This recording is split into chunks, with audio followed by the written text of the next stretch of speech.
ምናልባት ብዙ የመጽሐፍ ቅዱስ ጥቅሶችን ያለምንም ችግር ከነገጻቸው የሚያስታውስ ባልንጀራ ካላችሁ ያ ሰው ባፕቲስት መሆን አለበት። ንጉስ ጀምስ ቀዳማዊ የእንግሊዝ ንጉስ በነበረበት ወቅት የአንግሊካን ቤተክርስቲያን የእንግሊዝ ብሔራዊ ቤተ እምነት ነች።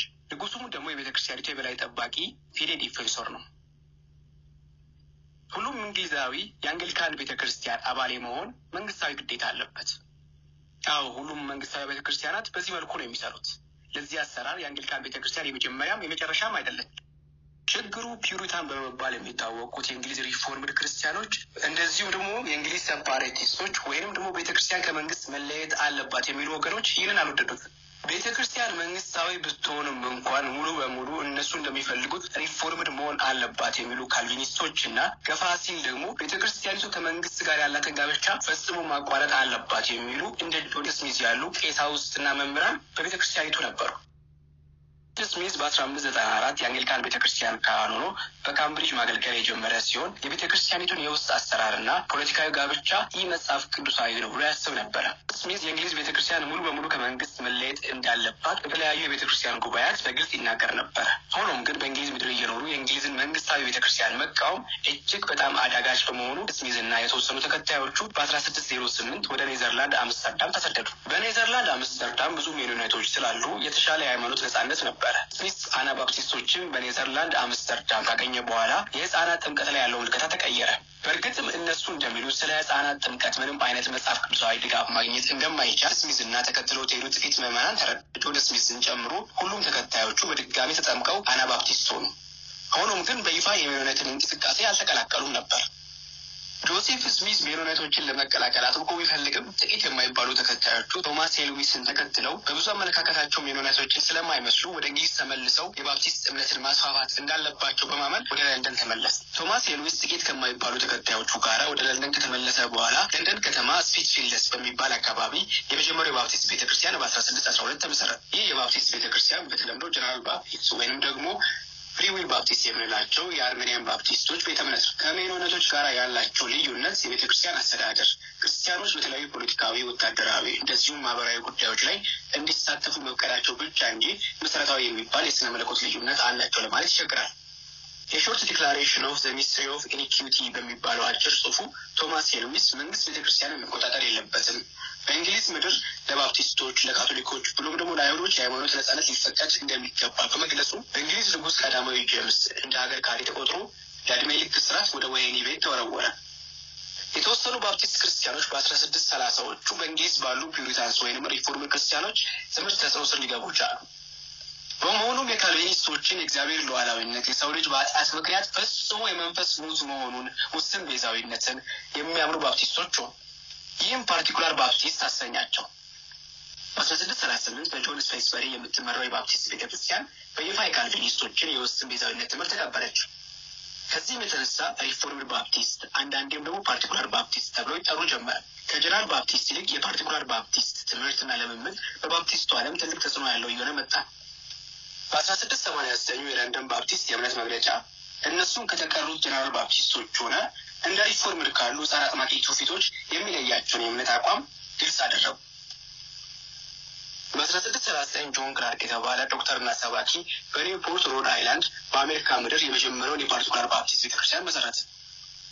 ጀነራል ባፕቲስቶች ቀድሞ ወደ አሜሪካ የገቡ ቢሆንም እንኳን የፓርቲኩላር ባፕቲስቶች በቦስተን፣ በኒው ጀርሲ እንደዚሁም በፔንሲልቪያ ቤተ እምነታቸውን በተከታታይ ከፈቱ። አሜሪካ በጊዜው የእንግሊዝ ቅኝ ግዛት ብትሆንም እንኳን የተሻለ የሃይማኖት ነጻነት ስለነበራት ለባፕቲስቶች ምቹ መሬት ሆነች።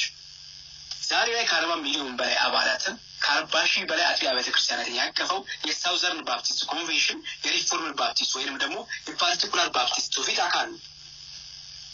ሆኖም ግን ፔንቴኮስታል ባፕቲስቶች፣ ሰባተኛ ቀን ባፕቲስቶች እንደዚሁም ፍሪዊል ወይም ደግሞ ጀነራል ባፕቲስቶች በአሜሪካም ብሎም በእንግሊዝ መስፋፋት ችለው ነበረ።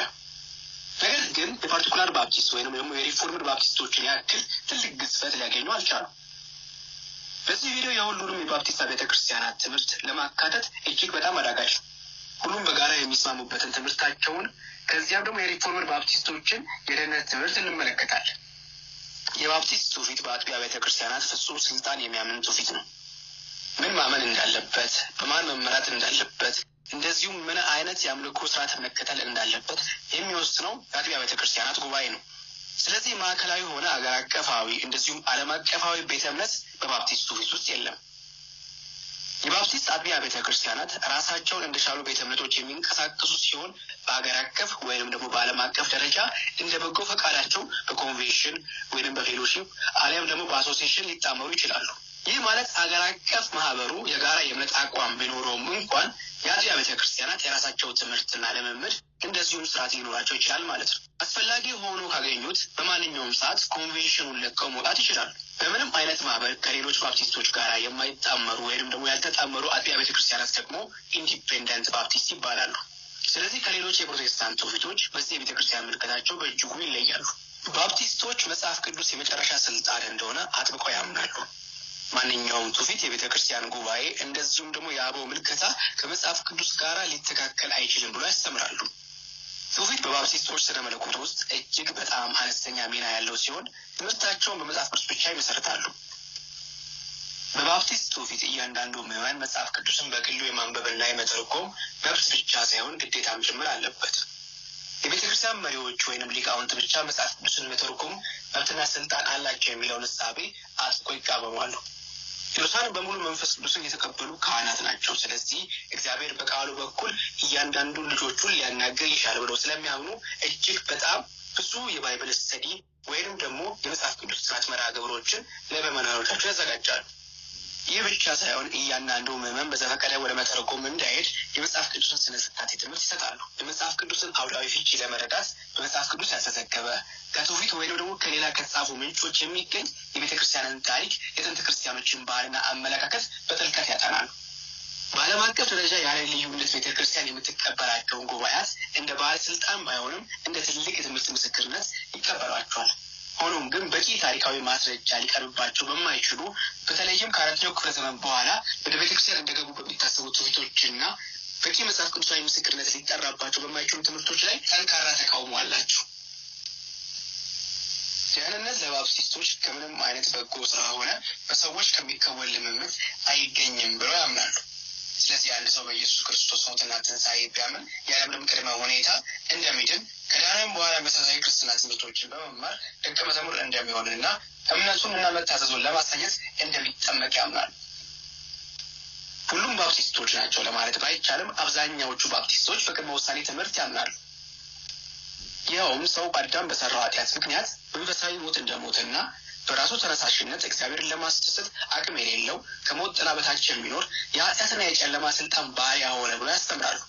ይህም ቶታል ዲፕራቪቲ ወይንም ፍጹም ውድቀት ይባላል። እግዚአብሔር እንደ ሉዓላዊ ፈቃዱ ለማን ምሕረት እንደሚያደርግ ይኸውም ከዚህ የኃጢአት ሞት ማንን እንደሚቀሰቅስ ያለምንም ቅድመ ሁኔታና መነሻ አስቀድሞ ወስኗል የሚል ትምህርት ሲሆን አንኮንዲሽናል ኢሌክሽን ወይንም ደግሞ ይህ ምክንያታዊ ምርጫ ብለው ይጠሩታል። ኢየሱስ ክርስቶስ የሞተው ለሚድኑት ወይንም ደግሞ እግዚአብሔር ለማዳን ለመረጣቸው ብቻ እንጂ ለማይድኑት ለሚጠፉት በኃጢአታቸው እንዲሞቱ ለተተዉት አይደለም ብሎ ያምናሉ። ኢየሱስ ሞቶለት ኢየሱስ ሞት የማያድነው አንድም ሰው የለም የሚል ትምህርታቸው ሊሚትድ አቶንመንት ወይንም ውስን ቤዛዊነት ይባላል። እግዚአብሔር ሊያድናቸው ፈልጎ አሊያም በድንቅ አጠራሩ በውሳኔ ጥሪ የሚጠራቸው የጠፉ በጎቹ ድምፁን ያውቁታል፣ ያለ ማንገራገርም ይከተሉታል። ጥሪውን ወይንም ደግሞ ሊያድናቸው የመጣውን የእግዚአብሔርን ጸጋ ሊቋቋሙት አይችሉም። የእርሱ በጎች ያልሆኑ ድምፁን ሰምተው አይከተሉትም። በጎቹ ግን ድምፁን ሰምተው ሊቃወሙት አልሰማም ሊሉት አይችሉም። ይህም ኢሪቨርሲብል ግሬስ ወይንም ደግሞ የማይቋቋሙት የማይቃወሙት ጸጋ ይባላል። እግዚአብሔር አንድ ያዳናቸውን በጎቹን ማንም ከእጁ ሊነጥቃቸው ወይም ሊያጠፋቸው አይችልም። በጎቹ ለዘላለም እንዳይጠፉ ከዘላለም ሕይወት እንዳይጎድሉ እረኛቸው ኢየሱስ ይጠብቃቸዋል። ሁለተኛ አማኞች በኃጢአት ቢወድቁም በኃጢአት ልምምድ ጸንቶ አይኖሩም ብሎ የሚያምኑት ሪፎርምድ ባፕቲስቶች ደህንነት አይወሰድም የሚል ትምህርት አላቸው። ይኸውም ፕሪዘርቫንስ ኦፍ ዘ ሴንትስ ወይም ደግሞ የቅዱሳን ጥበቃ ይባላል። በእነዚህ ትውልድ በሚባሉ 5 ነጥቦች ሁሉም ሪፎርምድ ባፕቲስቶች ያምናሉ። አንዳንዶች ግን ውስን ቤዛዊነት የሚለውን አይቀበሉም። ይህ ምልከታ ደግሞ የሁሉም ባፕቲስት በሚል መጠሪያ የሚጠሩ ቤተክርስቲያናት ነው ለማለት አንችልም። ነገር ግን በባፕቲስት ትውፊት ውስጥ ከ50% በላይ ድርሻ ያላቸው የሪፎርምድ ባፕቲስቶች መሆናቸውን ልብ ይለዋል።